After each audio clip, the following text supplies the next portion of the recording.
नमस्कार. ओम श्री गुरुवे नमः. हरि ओम. गुरुक्षेत्राचा महिमा आणि गुरुमंत्र पण मागच्या सत्संगात पाहिला. आज ह्या सत्संगामध्ये मागचं जे चिंतन होतं तेच आपण पुढे चालू ठेवूया. आज आपण स्वामी स्वरूपानंदांचा एक अभंगवजा लेख किंवा त्यांनी लिहिलेली एक गुरुवाणी आहे त्याचा अभ्यास करायचा प्रयत्न करूया. गुरुजी आपल्याला जो साक्षी भाव शिकवायचा प्रयत्न करतायत तो साक्षी भाव वेगवेगळ्या संतांच्या किंवा वेगवेगळ्या साधकांच्या लेखणीतूनही उतरलाय.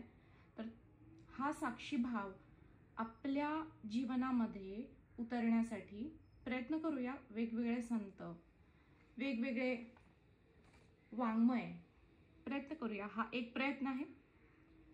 स्वरूपानंदांनी लिहिलाय. मी ग्रुपवर पोस्टही केलाय, तुम्हीही पाहू शकता. सोहम भाव, साक्षी भाव. पहिलं कडवं आपण आधी वाचूया आणि त्याचं थोडंसं विश्लेषण करू. परमात्मा निर्गुण निरवयव तोची एक देवाधिदेव वरकड देव देवता सर्व वर्तती सदैव तदाज्ञेत. आता तदा आज्ञेत तेव्हा त्याच्या आज्ञेत असा त्याचा अन्वय होतो. थोडासा संस्कृत प्रचूर हा शब्द आहे जो मराठीमध्ये आला आहे. परमात्मा. मागच्या सत्संगामध्ये आपण पाहिलं की आत्मा आणि देह किंवा अनुभव करता आणि अनुभव किंवा सत आणि असत किंवा आत्मा आणि अनात्मा ह्या दोन्हीमध्ये भेद काय काय आहेत तो आपण थोडासा अभ्यास मागच्या सत्संगात पाहिला होता. तर हा जो परमात्मा आहे किंवा हे जे परमात्मा रूपी तत्व आहे हे तत्व कसं आहे थोडक्यात स्वामींनी सांगितलंय ते निर्गुण आहे आणि निरवयव आहे. आता अवयव हे देहाला असतात पण हा परमात्मा देहरहित आहे, त्याला देह नाही. तो देहामध्ये राहणारा देही आहे त्यामुळं त्याला अवयव नाहीत. अवयव हे देहाला आहेत. सगळे जे काही गुण आहेत ते देहाला आहेत पण ह्या देहामध्ये राहणारा जो देही आहे जे आत्मतत्व आहे त्याला गुणही नाहीत. पण हे जे आत्मतत्व आहे हे जे चैतन्य आहे त्या चैतन्याचे जर काही हिशोब बाकी राहिले आहेत त्याला जे आपण गुरुजींनी जसं सांगितलंय की हे जे तत्व आहे ते तत्व अस्तित्वाचं जे तत्व आहे ते शून्य आहे. तर ह्या शून्यावर येण्यासाठी देह धारण करावाच लागतो. जर काही हिशोब शिल्लक असतील तर ते पूर्ण कसे होणार. देह हे एक साधन आहे, एक माध्यम आहे की ज्याच्या माध्यमातून हे चैतन्य पुन्हा चैतन्यातच सामावून जाऊ शकेल. म्हणून स्वामी म्हणतात परमात्मा निर्गुण निरवयव. आणि इथेच आपण देह कसा आहे सगुण आहे आणि अवयवांनी युक्त आहे हे थोडक्यात आपण समजून घेऊया. परमात्मा निर्गुण निरवयव तोची एक देवाधिदेव. तो म्हणजे कोण. परमात्मा हे जे तत्व आहे हे तत्वच स्वामी म्हणतात तो देवाधिदेव आहे. म्हणजे कोण. तो देवांचाही देव आहे. आता आपण गुरुमंत्रामध्ये पाहिलं गुरुर ब्रह्मा गुरुर विष्णू गुरुर्देवो महेश्वरा गुरु साक्षात परब्रह्म तस्मै श्री गुरुवे नमः. हे जे परब्रह्म आहे हे जे तत्व आहे तेच गुरुतत्व आहे. ते निर्गुण निराकार आहे, निरवयव आहे. पण हे तत्व जेव्हा सगुणामध्ये मायेमध्ये साकार झालं, अवतरित झालं तेव्हा हे तत्व देहाच्या माध्यमातून अवतरित झालं. आता देहाच्या माध्यमातून अवतरित झाल्यावर देहाचं चलनवलन होण्यासाठी अशी संकल्पना केली गेली आहे की जो जीव आहे तो जीव आणि त्याचा ईश्वर अशी कल्पना केली गेली आहे. आणि त्या देहाच्या प्रत्येक अवयवांवर एक एक देवतेचं अधिष्ठान आहे. ही सगळी माहिती आपल्याला वेगवेगळ्या उपनिषदांमध्ये सांगितली आहे. अग्नी ही वाणीची देवता आहे. हे सगळं ऐतरेय उपनिषदामध्ये याचा उल्लेख आपल्याला सापडतो. आपण कोर तत्वज्ञानाकडे जाणार आहोत, जे मूळ गाभा आहे ज्ञानाचा. त्यामुळे हे जे मायेतले जे काही दृश्य आहे आणि मग तिथे असणारा जीव आणि त्याचे देवदेवता की जे त्या देहाचं संरक्षण रक्षण करतायत, तो एक वेगळा भाग आहे. त्यामुळे त्याच्यावर ज्ञान मार्गामध्ये भर नाही दिलेला. पण ह्या देवदेवता वास करतात आणि ह्या मायेमधल्या आपल्याला ज्या गोष्टी हव्या आहेत त्या गोष्टी प्राप्त करण्यासाठी त्या देवतांची आराधना सुद्धा सांगितली आहे. आणि हे सगळं वेदांमध्ये सांगितलेलं ज्ञान आहे. त्या ज्ञानाला की जे संस्कृतमध्ये आहे, खूप क्लिष्ट आहे, जे वेदांचा जो शेवटचा भाग आहे त्या उपनिषदांमध्ये वेगवेगळ्या काळी वेगवेगळ्या ऋषींनी त्याचं डिकोडिंग केलं. म्हणजे त्याला त्या वेळच्या प्रचुर जी काही प्रचलित भाषा होती त्याप्रमाणे त्यांनी त्या काळाला अनुसरून त्याचे अर्थ लावले की जे आपण आज सुद्धा आपल्याला एक मार्गदर्शन ठरतात.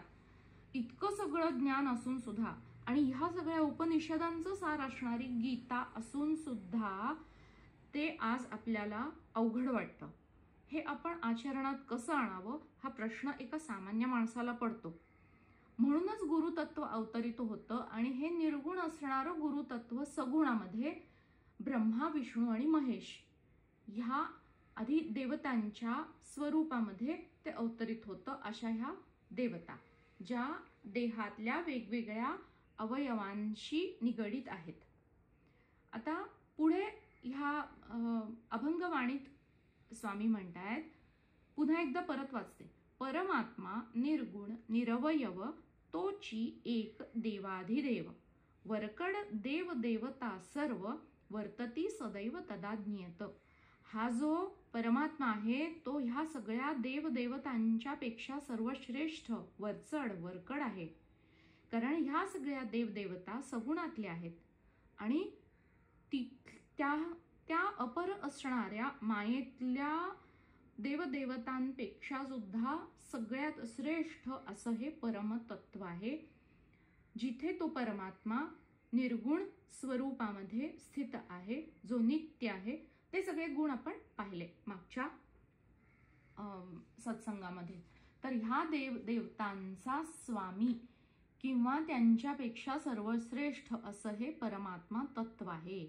वरकड देवदेवता सर्व. आता ह्या सगळ्या ज्या कुठल्या देवदेवता आहेत ज्या सगुणातल्या वेगवेगळ्या गोष्टी मिळवण्यासाठी मदत करतात, ह्या सगळ्या देवदेवता वर्तती सदैव तदाज्ञेत. हे जे तत्व आहे, जे परमात्मा निर्गुण निरवयव असणारं जे तत्व आहे त्या तत्वाच्या आज्ञेत ब्रह्म हे परब्रह्म जे तत्व आहे त्याच्या आज्ञेमध्ये हे सगळे मायेतले देवदेवता वर्तन करतात. असा थोडक्यात पहिल्या कडव्याचा अर्थ आहे. आता हे जे देवदेवता आहेत ते देहाशी संबंधित आहेत. तर आता पुढच्याही कडव्यामध्ये हा भाग येईल तेव्हाच आपण पाहू.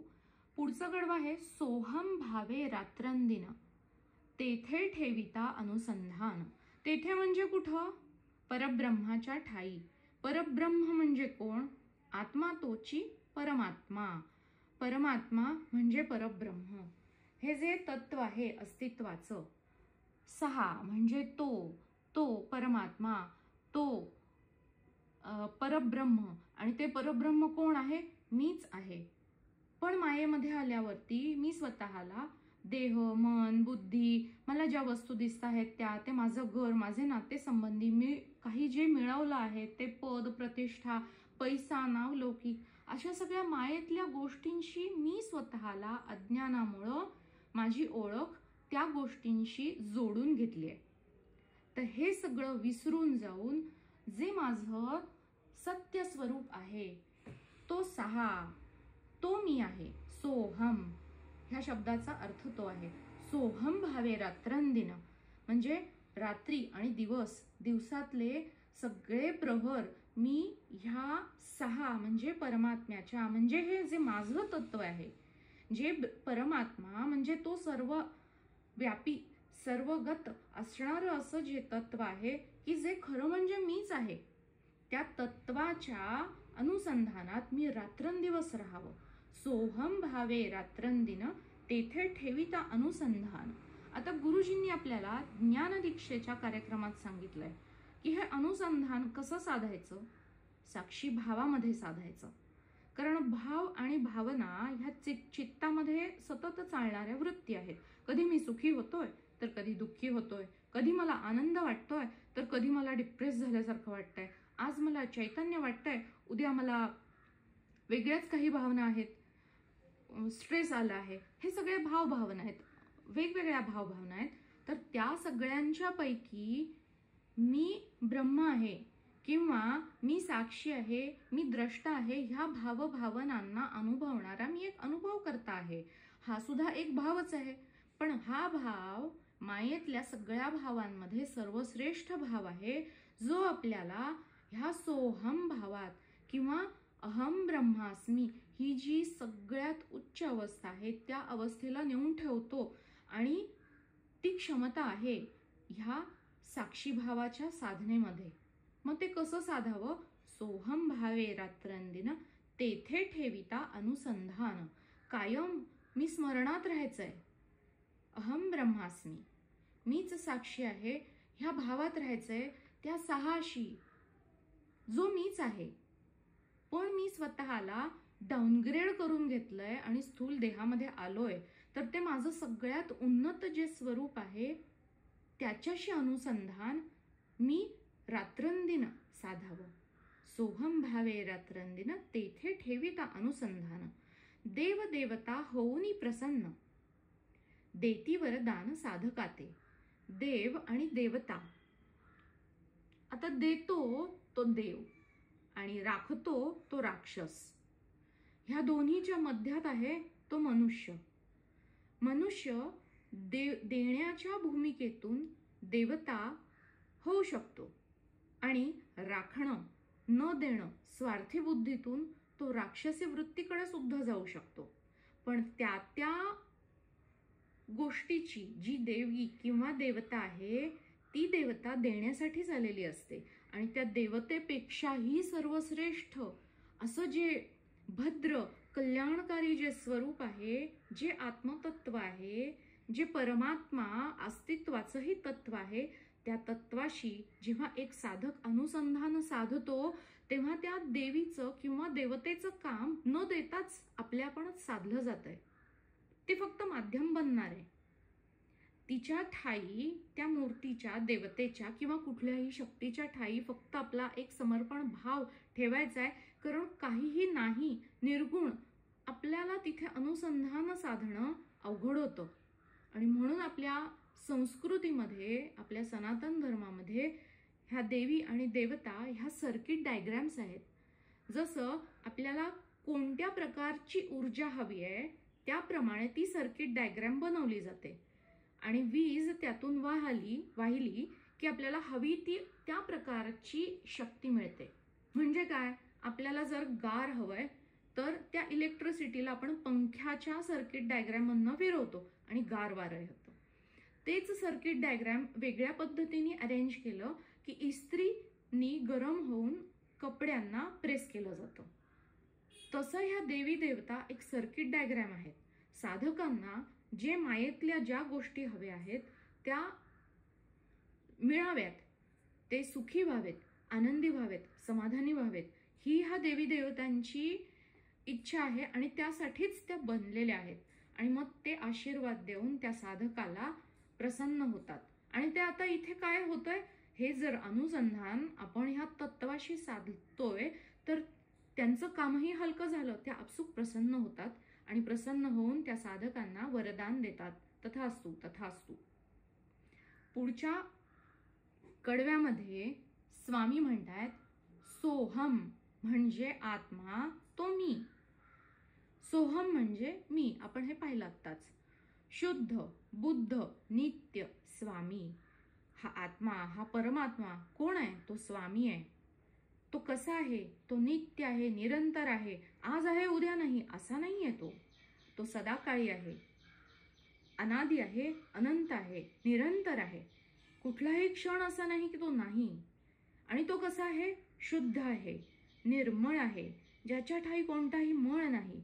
बुद्ध आहे. बुद्ध म्हणजे काय? जो बुद्धू नाही तो बुद्ध, ज्यांनी अज्ञानावर मात केलेली आहे आणि त्या ज्ञानामध्ये जो स्थित झालेला आहे, असा तो बुद्ध आहे. शुद्ध, बुद्ध, नित्य आणि तो स्वामी आहे. आता ह्याच्या उलट कोणते कोणते गुण आहेत? अशुद्ध, निर्बुद्ध आणि अनित्य. देहामध्ये जो जीव बद्ध झाला आहे तो बुद्ध होण्यासाठी हा ज्ञान मार्ग आहे.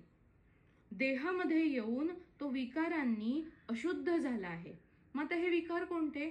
मला हे हवंय, माझी ही इच्छा आहे, माझे हे नातेवाईक आहेत, मला त्यांच्याकडून हे हवंय, मला ह्या मायेमध्ये पैसे मिळवायचे आहेत, मला नाव, कीर्ती, लौकिक हवाय, मला हे करायचंय, मला ते करायचंय, मला हे हवंय, मला ते हवंय.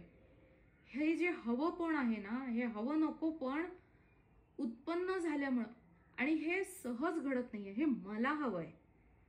जे जीवन आपल्याला मिळालंय ते ह्या मायेतल्या अनुभूती घेण्यासाठीच मिळालंय. पण जे मिळालंय त्यामध्ये समाधान नाही. मला समजा 2 BHKचा फ्लॅट मिळालाय नशिबाने, पण नाही, मला त्यात समाधान नाहीये. मला 3 BHKचा फ्लॅट हवाय किंवा मला आणखी एक फ्लॅट हवाय. हे झालं मीपणा. का हवाय? कारण माझ्या मित्राकडे आहे किंवा मैत्रिणीकडे आहे आणि म्हणून मला तो आणखीन हवाय आणि म्हणून मी ते मिळवण्यासाठी कष्ट करणार आहे. मग आता अनुसंधान कशाशी साधलं गेलं? मायेशी साधलं गेलं. ज्या परमात्म्याशी अनुसंधान साधायचं आहे तिथे विभक्त झाला तो साधक. आणि भक्ती कशाशी घडली? मायेशी घडली. मायेतल्या कामनांशी, इच्छा, अपेक्षा, आकांक्षांशी घडली आणि मग विकार उत्पन्न झाला. विकार उत्पन्न झाला की तिथे अशुद्धी आली आणि मायेचा मळ आपोआप येऊन साठतो. ह्या अज्ञानामुळं, निर्बुद्धतेतून ही अशुद्धी आपोआप एका जीवाच्या ठाई जमत जाते. आणि हे जे विकार आहेत ते बाहेर दिसणारे विकार तर बरेच आहेत, पण जे सूक्ष्म आहेत, सगळ्यात महत्वाचा मळ जर काही असेल तर तो अहंभाव आहे. आणि हे सगळं देहामध्ये राहणाऱ्या जीवाच्या ठाई घडतं. पण हा जो जीव आहे, हा जीव एक भावला आहे, त्याला नाचवतीये, नियती नाचवतीये. नियती म्हणजे काय? ते तत्व, अस्तित्वाचं तत्व जे सर्व श्रेष्ठ आहे, सर्वव्यापी, सर्वगामी, सर्वगत आहे. आणि त्याला स्वामी म्हणतात की तो स्वामी आहे आणि तू त्याचा दास आहेस. हा जो परमात्मा आहे, अनुभव करता आहे, हा जो साक्षी आहे तो स्वामी आहे. तो सगळ्या जगाचाच स्वामी आहे. तर तू स्वतःला का स्वामी समजतोस? ह्या तुझं हे छोटंसं जग, तुझं हे छोटंसं कुटुंब, तुझा हा छोटासा संसार, त्या स्वार्थी बुद्धीने तू स्वतःला सीमित करून घेतलंयस आणि त्याचा तू स्वतःला स्वामी समजतोयस. हे जे अज्ञान आहे, हा निर्बुद्धपणा तू सोडून दे. आणि हे जे तत्व आहे, त्या तत्वाचे जे गुण आहेत, तो सर्वव्यापी आहे, सर्वगत आहे, तो निस्वार्थी आहे. तसे ते जे गुण आहेत ते तुझ्या अंगी, तुझ्या ठाई ते बाणवायचा प्रयत्न कर. स्वतःचा स्वार्थी, सीमित बुद्धी असणारा स्वभाव सोडून दे. आणि जे तू नाहीस ते दूर हटवलंस की तू आधीपासूनच परमात्मा आहेसच. ते तुला प्राप्त आहेच. त्याचे जे सगळे गुण आहेत ते तुझ्या ठाई आहेतच, कारण तूच तो आहेस. पण ह्या मायेमुळं ही अशुद्धी, हे अज्ञानाचं आवरण एकावर एक तुझ्या चित्तावर येऊन पडलंय. फक्त ते तुला हटवून बाजूला करायचंय, असं स्वामी सांगतात. शुद्ध बुद्ध नित्य स्वामी ऐसे भाविता अंतर्यामी अहंता उर्मी मावळेल. म्हणजे काय? तो स्वामी आहे, ते जे तत्व आहे, तो जो अनुभव करताय, तो जो साक्षी आहे, ते जे तत्व आहे ना अस्तित्वाचं, तेच सर्वगत आहे, तेच शाश्वत, नित्य, निरंतर आहे. आणि मी कोण आहे? मी दास आहे. हा फक्त भाव ठेवायचा आहे. जो जीव आहे, जो ह्या देहामध्ये जन्माला आलाय, तो केवळ ह्या सर्वगत सर्वाठाई असणाऱ्या परमात्म्याचा एक दास आहे. दास म्हणजे कोणाची जाऊन सेवा नाहीये अपेक्षित, फक्त हा भाव, कारण भावातच देव आहे असंही म्हणतात ना. तर हा जो भाव आहे तो फक्त आपल्या अंतर्यामी तुम्ही बाळगा. ऐसे भाविता अंतर्यामी अहंता उर्मी मावळेल. हे गळून पडेल. हा जो किडा आहे ना, हा अहंकाराचा, ज्याच्यामुळं हा जीवपणा पुन्हा पुन्हा येऊन चिकटतोय अहमपणाला. तर हा जो अहम आहे तोच गळाला की हा जीवभाव आपोआप निमेल. कसं आहे की एखादं समजा मॅग्नेट आहे आणि त्या मॅग्नेटला जर लोखंडाचे कण आपण ठेवले तर ते आपसूक येऊन त्या मॅग्नेटला चिकटतात. आता जर ह्या मॅग्नेटचं जो मॅग्नेटिझम आहे, चुंबकत्व आहे, ते जर आपण काढून टाकलं तर ते जे लोखंडाचे कण आहेत ना, ते आपण गळून पडतील. ते चिकटायची त्याच्यामध्ये क्षमताच नाही आहे. तसंही अहंता आहे, हा अहमभाव आहे.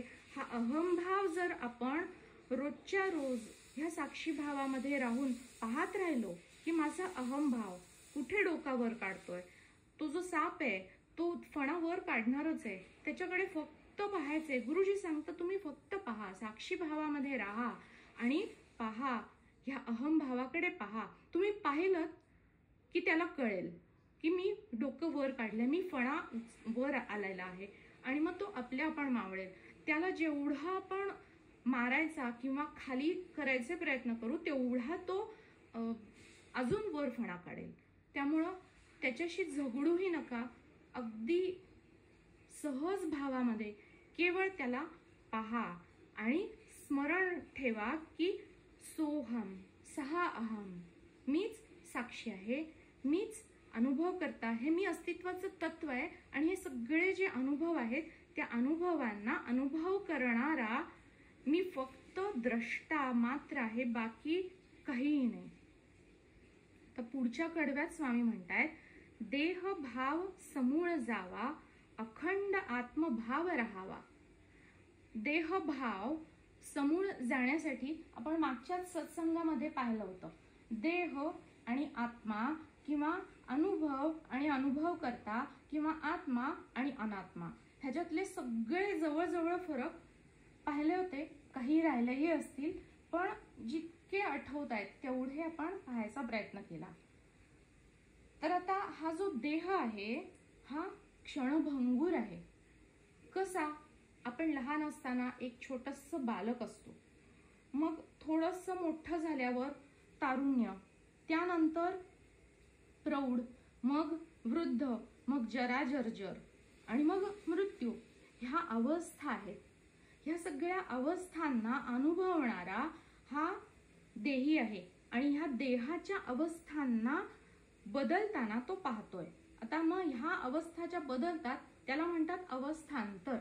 त्या अंतर आलं ना, म्हणजे बदल झाला ह्या अवस्थांमध्ये, किंवा त्याला स्थित्यंतर असंही म्हणतात. स्थिती बदलली, आधी काय होती ती नंतर स्थिती बदलली. मग हे अवस्थांतर आणि हे स्थित्यंतर हे हा स्थायी स्वभाव आहे प्रकृतीचा. आणि देह हा माईक आहे. ह्या प्रकृती म्हणजे त्रिगुणात्मक मायेतूनच आपल्याला ह्या देहाच्या वस्त्राला पांघरूनच जिवंत राहणं शक्य आहे. त्यामुळं ह्या देहाच्या, कारण प्रकृतीचा गुण आहे नित्य स्थित्यंतर किंवा बदलत राहणे, हाच प्रकृतीचा स्थायी स्वभाव आहे. त्यामुळे देह प्रकृतीजन्य असल्यामुळे त्यामध्ये स्थित्यंतर हे स्वाभाविक आहे. आणि हा देह जराजर्जर होऊन मृत्यू हा सुद्धा ठरलेलाच आहे. मग आता मृत्यू झाल्यानंतर ज्या देहीनी किंवा ज्या तत्वानी किंवा ज्या चैतन्यानी ह्या देहामध्ये राहण्यासाठी योजना केली होती की मी शून्यावर येईन आणि त्यासाठी हा देह धारण करीन, तर जर का जे काही हिशोब देण्या घेण्याचे होते किंवा जे काही निशेष राहिलेलं होतं, शेष राहिलेलं होतं, ते जर का निशेष होऊन शून्यावर नाही आला किंवा मायेतल्या कुठल्या तरी आकर्षणांना मोहित होऊन मला काहीतरी मायेतली एखादी इच्छा झाली, एखादी वासना झाली, तर काय होईल? पुन्हा काहीतरी हिशोब अगदी एक आकडा शून्यातून एक वर किंवा एक खाली जरी आला तरी पुन्हा अवस्थांतराकडं आणि पुन्हा देहांतराकडं म्हणजे देह ते देह हा प्रवास त्या चैतन्याला करावा लागतो आणि मग जीव पुन्हा जीव होऊन मायेत जन्म घ्यावा लागतो. म्हणजे काय झालं, देह ते देह हा प्रवास म्हणजे देहांतर, एका देहापासून दुसऱ्या देहामध्ये त्याचा प्रवास घडला, किंवा जन्मांतर, एक जन्म ते दुसरा जन्म असा हा जीवाचा प्रवास चालूच आहे, नित्य निरंतर चालूच आहे.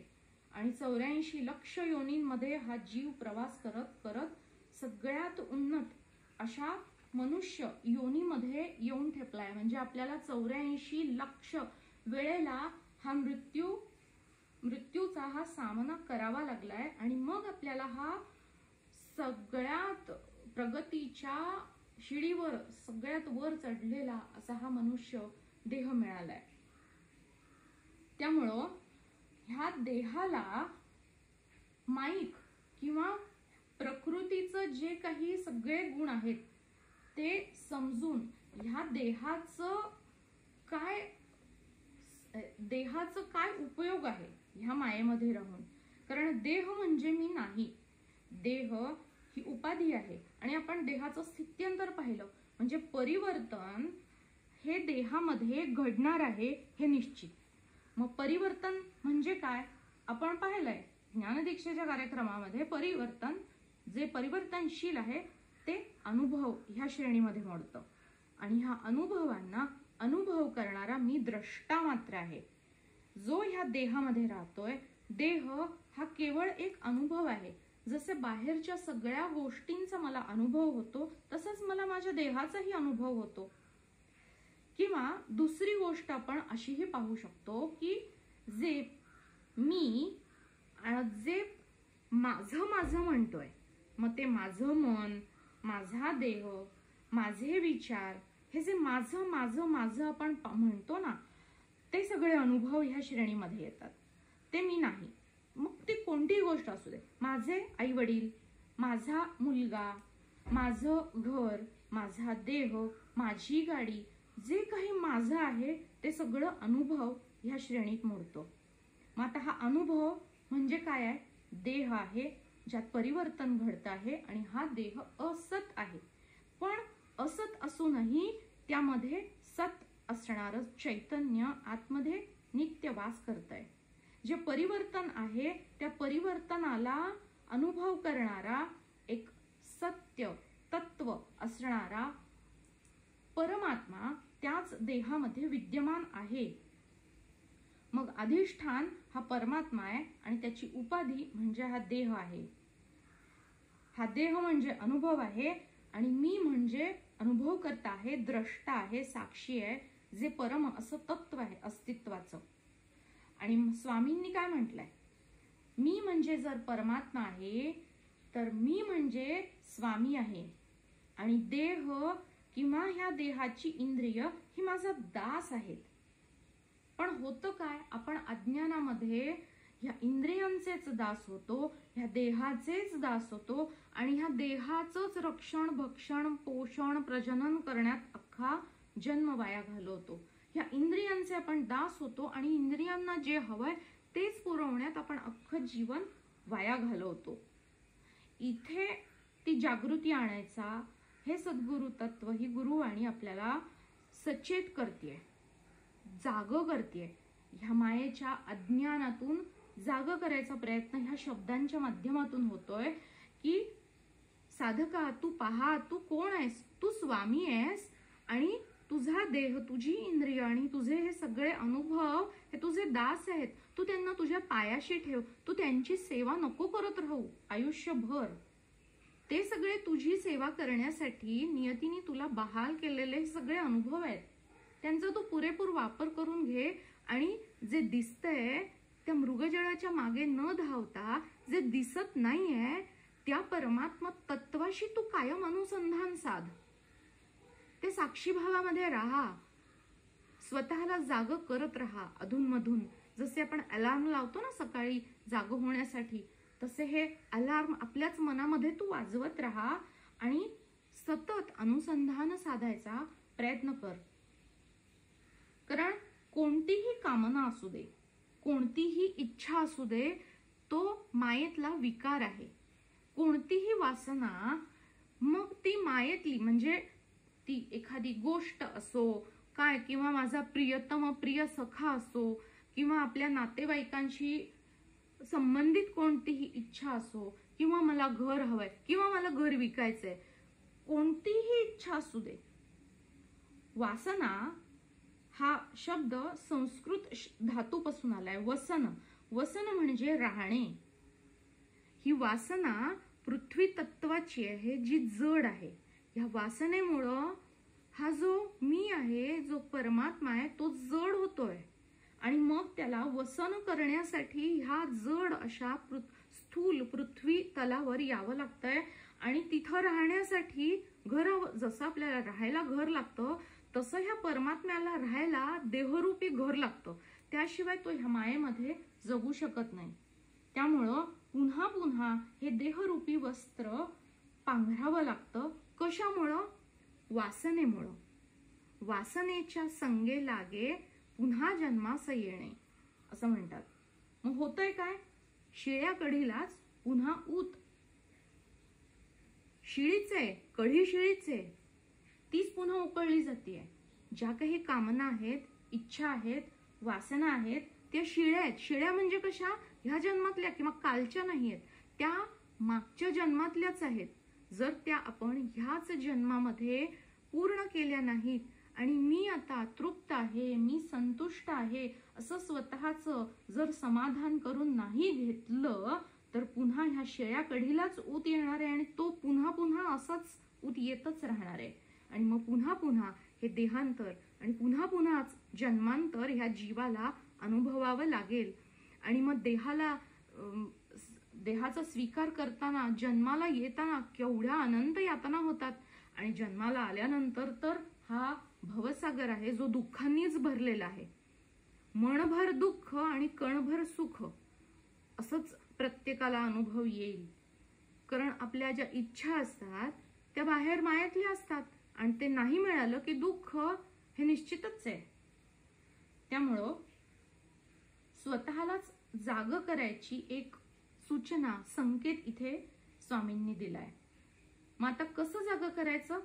संपत्ती अथवा विपत्ती.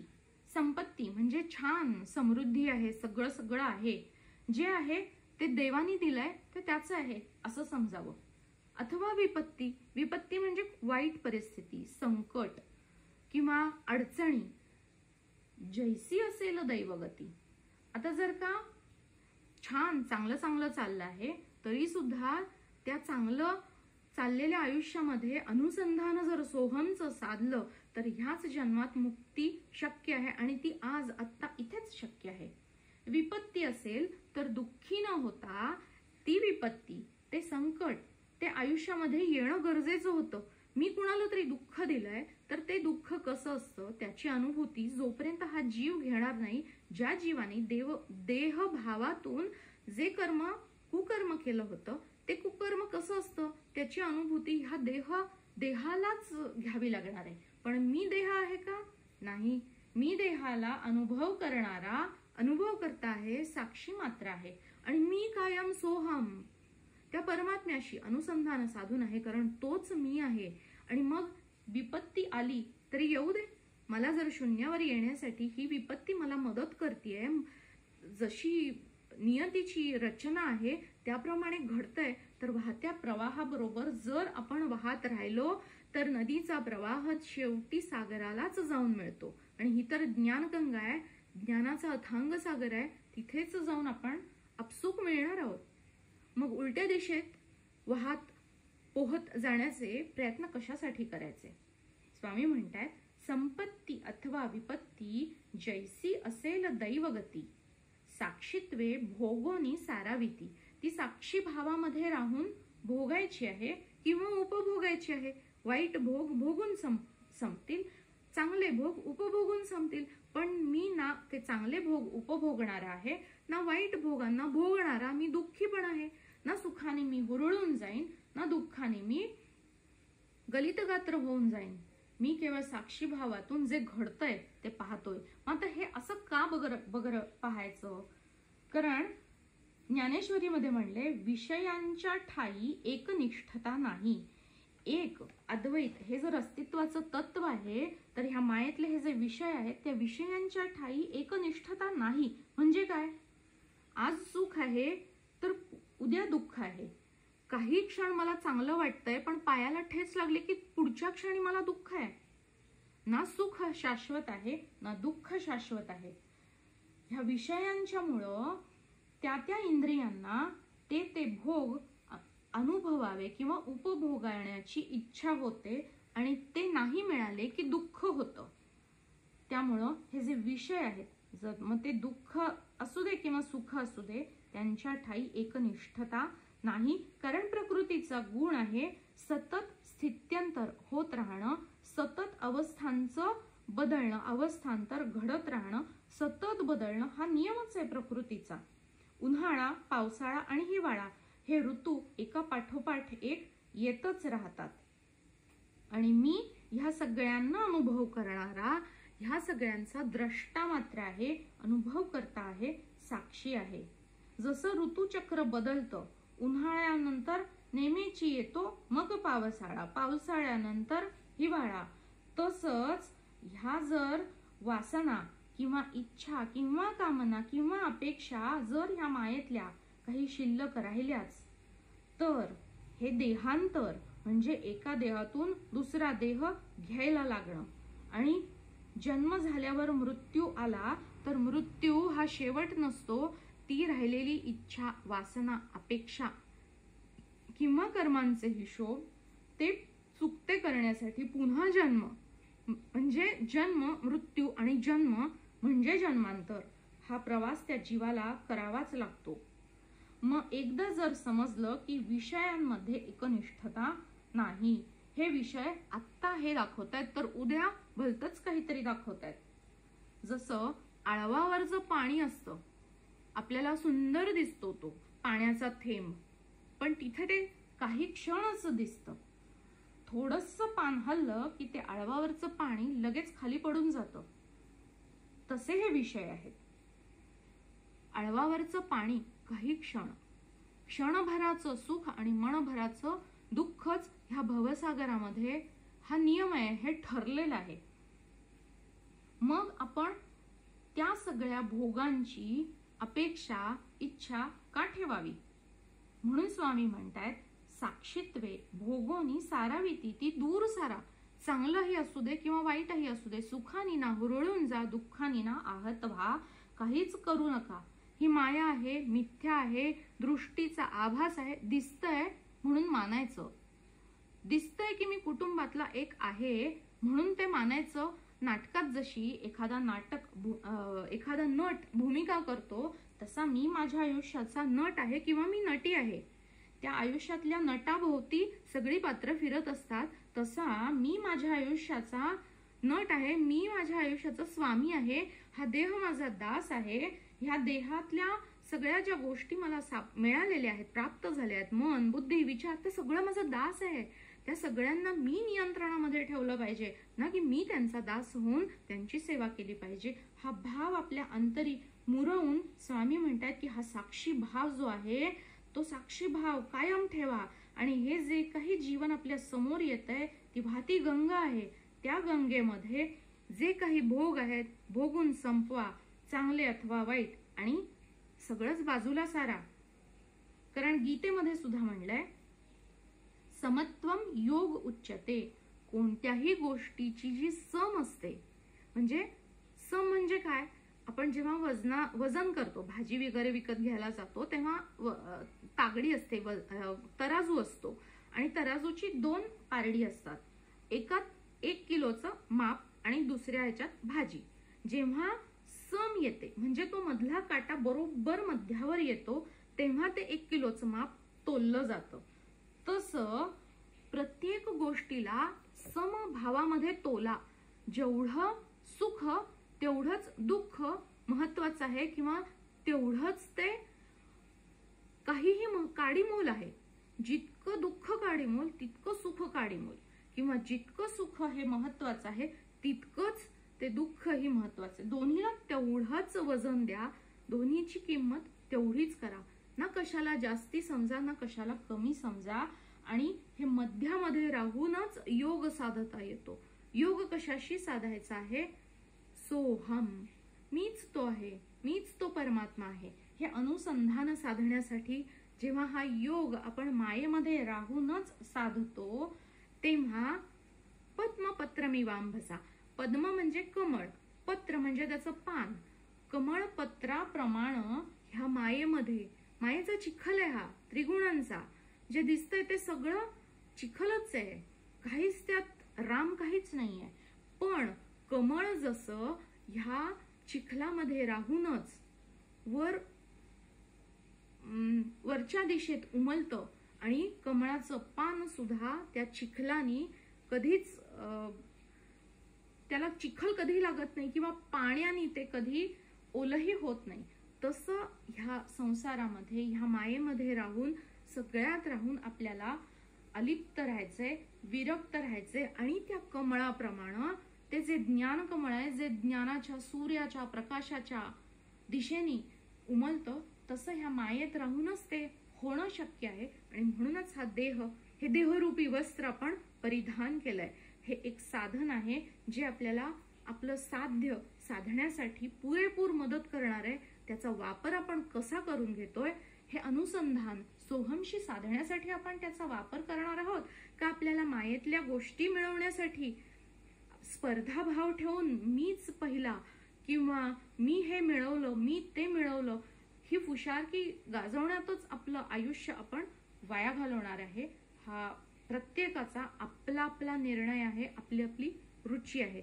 पण जो एक ज्ञान मार्गाकडे आकृष्ट होतो अशा ज्ञानमार्गी साधकाला ह्या पद्मपत्राचं आणि कमलपुष्पाचं एक सुंदर उदाहरण सगळीकडेच दिलं जातं. ते उदाहरण आपण आपल्या समोर नजरेसमोर ठेवूया. आता शेवटच्या कडव्यामध्ये स्वामी म्हणतायत, असो सकला आशीर्वचन लाभो सुख समृद्धी समाधान, श्री सद्गुरु पाऊले स्मरोन पत्र लेखन संपवितो. आता हे जे गुरु तत्व आहे, हे गुरु तत्व आशीर्वचन प्रदान करतं. कशासाठी? जे भद्र आहे, कल्याणकारी आहे तेच घडावं. आपल्याकडे अनेक संतांची अशी उदाहरणं आहेत की संत जनाबाई झाली. जनाबाई काही खूप श्रीमंत नव्हती हो, तिचं अगदी छोटंसं झोपडं होतं. त्या झोपड्यामध्ये ती भरपूर शारीरिक कष्ट किती करायची, घरीच जात्यावर दळण दळावं लागायचं तिला. पण तिच्या मुखामध्ये कायम विठ्ठलाचं नाम असायचं. ते विठ्ठलाचं नाम, ते अनुसंधान तिला साधता यावं म्हणून तिचे कष्ट हलके करण्यासाठी पांडुरंग स्वतः यायचा, तिचं दळण दळून द्यायचा. एका दिवशी तो शेला विसरला, त्यावरून आजही त्या खुणा आहेत पंढरपुरामध्ये. तर हे जे आहे ना की साधक जो आहे त्या साधकाचं हे जे अनुसंधान आहे, हे जे तत्वात तत्व सामावून जाण्यासाठी तो ज्या मार्गाने येतोय त्या मार्गाने त्याला हर तऱ्हेने मदत करणं, हे काम गुरुतत्वाच्या माध्यमातून हे तत्व करत असतं. जेव्हा आपण गुरूंना आपल्या शरण जातो, समर्पित होतो, श्रद्धा आणि पूर्ण विश्वास असतो, तेव्हा हे गुरुक्षेत्र आहे.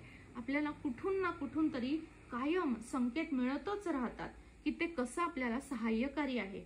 पण त्याचा अर्थ आपण असा घेऊ नये की हे जे आपल्याला सहाय्य मिळतंय हे ह्या मायेतल्या गोष्टी मिळण्यासाठी आपल्याला मिळतंय.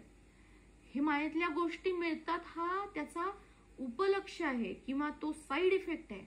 कारण आपण स्वस्थ राहणं, स्वस्थ चित्त राहणं गरजेचं आहे. त्याशिवाय हे अनुसंधान आपण कसं साधणार? आणि म्हणून इथे हा आशीर्वचन दिलंय, लाभो सुख समृद्धी.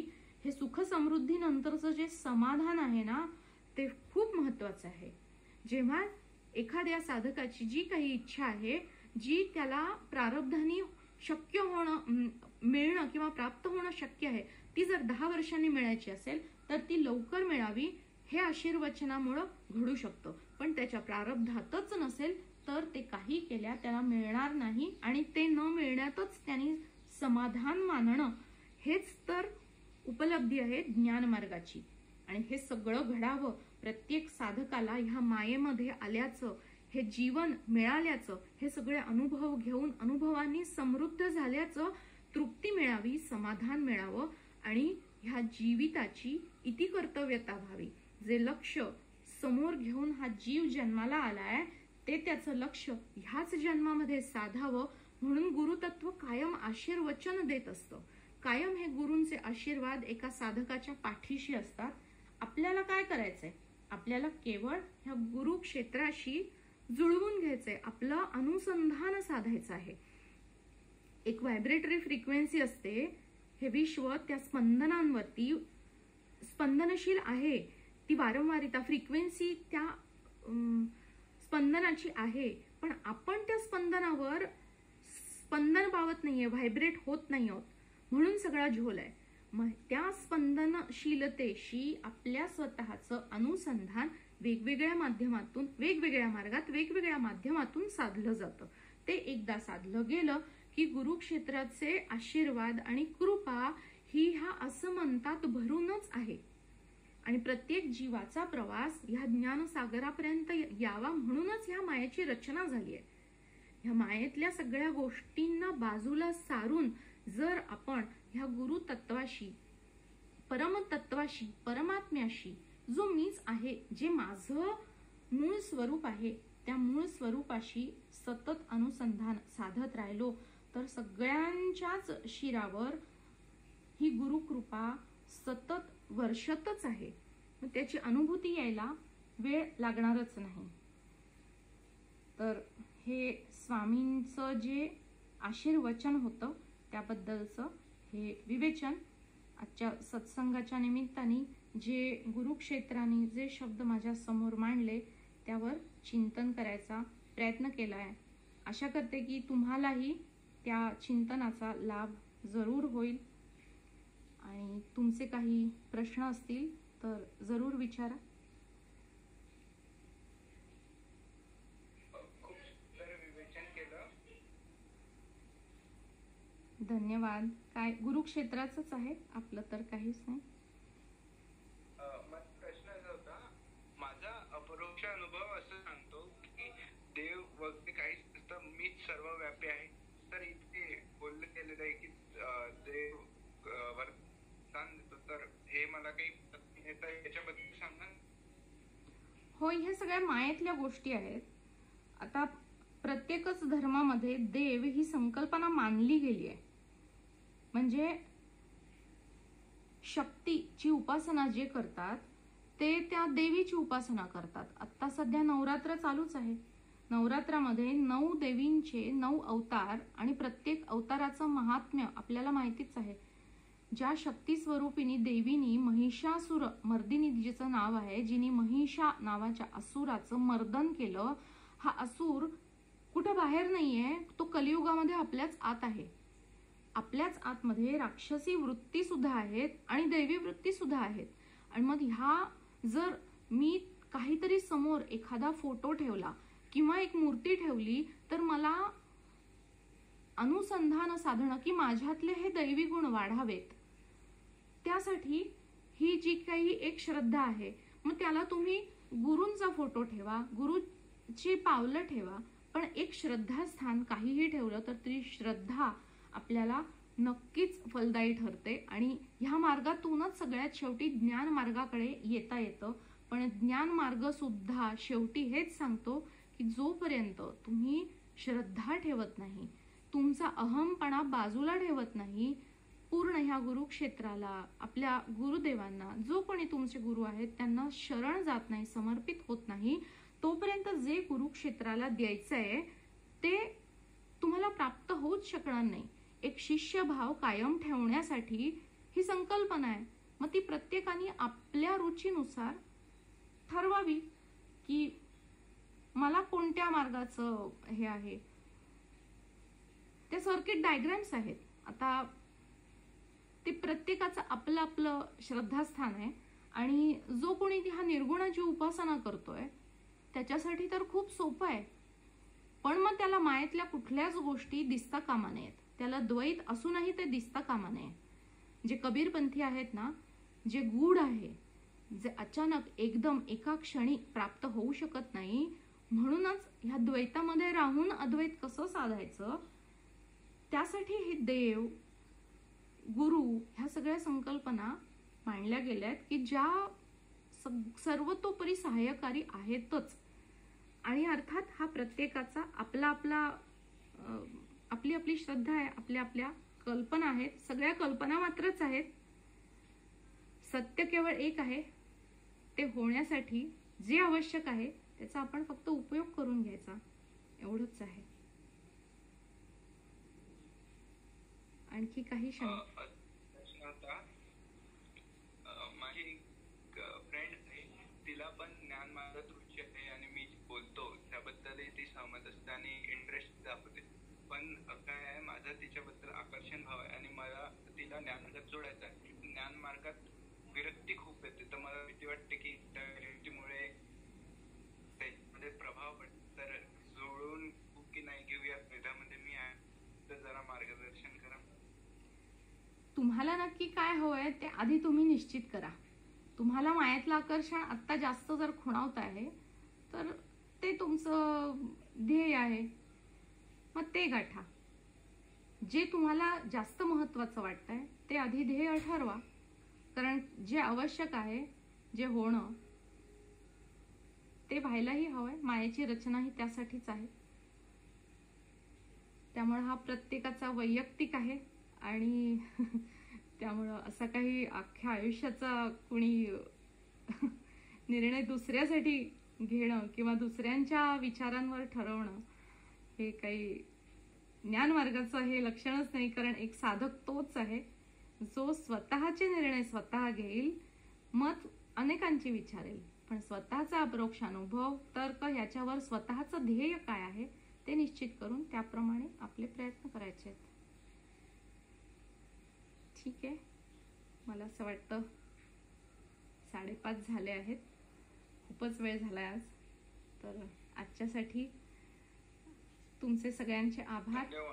सत्संगामध्ये तुम्ही जॉईन झाल्याबद्दल. आणि तुमच्या काही शंका असतील तर तुम्ही पुढच्याही सत्संगात विचारू शकता, किंवा काही तुम्हाला एखादा विषय असा हवा असेल की त्यावर तुम्हाला चिंतन किंवा सत्संग घ्यायला हवा असेल तर तुम्ही तसं ते ग्रुपवर पोस्टही करू शकता. तसं आपण सत्संग घेऊ पुढच्या वेळी. धन्यवाद. धन्यवाद. मस्त झाला बरं का. धन्यवाद. धन्यवाद. गुरुक्षेत्राला धन्यवाद देऊया. हो.